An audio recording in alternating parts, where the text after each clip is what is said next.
திருவண்ணாமலையில் மண் சரிவால் பாதிக்கப்பட்ட குடும்பங்களுக்கு முதற்கட்டமாக 20 தற்காலிக வீடுகள் கட்டித்தரப்படும் என மாவட்ட ஆட்சியர் பாஸ்கர பாண்டியன் தெரிவித்துள்ளார்.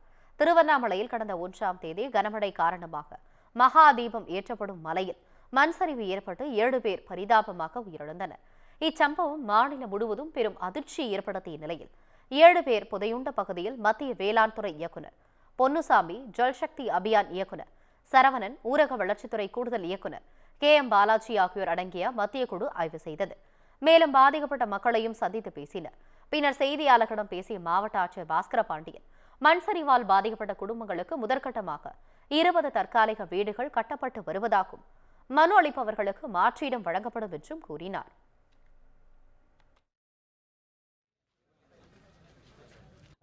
மாண்புமிகு பொதுப்பணித்துறை அமைச்சர் அவர்கள் உடனடியாக அந்த பகுதியில் இருக்கின்ற 20 நபர்களுக்கு தற்போது உடனடியாக வீடு கட்டி தர வேண்டும் என்று போர்க்கால அடிப்படையில் வீடு தயாராகி கொண்டிருக்கின்றது.